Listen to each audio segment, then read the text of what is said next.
Matthew 7 verses 13 to 15 says, enter through the narrow gate, for wide is the gate and broad is the road that leads to destruction, and many enter through it. But small is the gate and narrow is the road that leads to life, and few ever find it.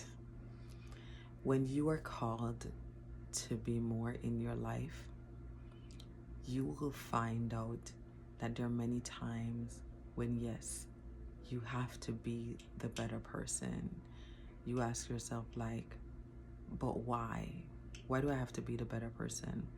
Why it seems you'll find yourself in circles where you're like, why does it seem like I'm the only person with an ounce of sense around here?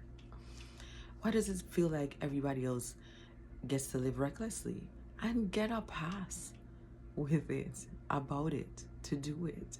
Why does it feel like I'm the only one who feels the pressure to make a better decision, to make a wiser decision, to grow, to develop, to move? You will be with your friends and understand and begin to realize that your trajectory is not the same, that while you started in the same place and for a while it felt like you were going on the same road, that somewhere along the way, right, it felt like we started to drift apart. It felt like we started to go in different directions.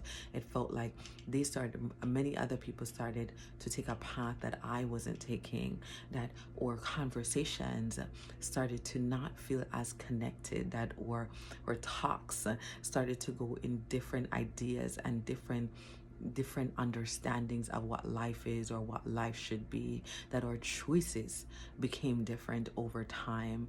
And you will see that within your relationships, even as you walk out the space of being called to more. Why are you the person that has to know better, has to do better, has to be wiser?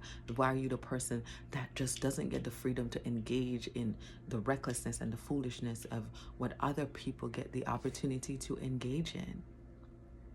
But that's because, as the word says, that wide is the road that leads to destruction and many find it.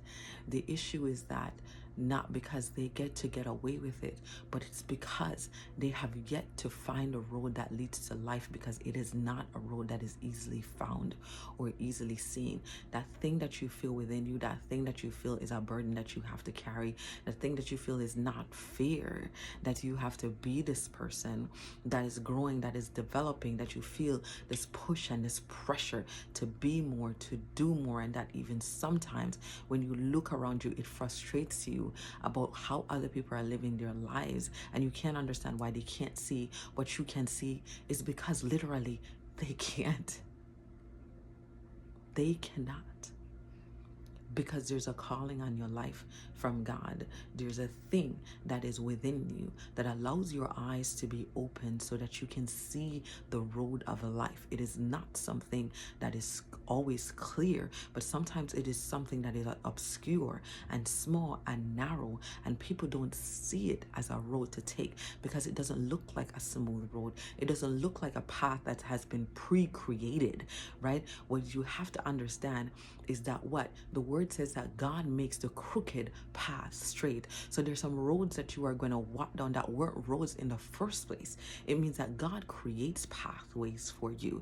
And when other people are looking for pathways that are yet already created, pathways that have been smooth and paved, and it's been repaved, and all the lines are clear, what sides of the roads you're supposed to, it's broad, it's wide, it's a huge highway, we can all get on it and be comfortable. And God is saying, no, I want you to take this narrow dirt road down here that looks like ain't nobody be on it, looks like you're going into the middle of nowhere and there ain't nobody there.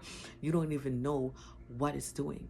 But that's what God does. That's why it feels like it, because God creates pathways, right? He creates roads. So that's this thing that you have within you, this thing that is not necessarily like what everybody else is doing around you, feeling like you need to go down this road that doesn't seem right, that doesn't seem common, that doesn't seem smooth, that doesn't seem like a road that is already on the map, that doesn't seem like a road that the GPS can already find. That is because God doesn't want you to have a GPS. He wants him to be your GPS. He wants God to be your guide. He wants to be your guide down this pathway that you have never gone, that nobody else, that the pathway that is less trodden. So think of it in that way, that when you are called to more, God has given you the advantage of sight into the road to life, which many do not see. And it is a road that you should take with honor and with reverence, with awe, and with a submission understanding that this road leads to a place of greatness. But the only way that you are going to make it is with God as your guide.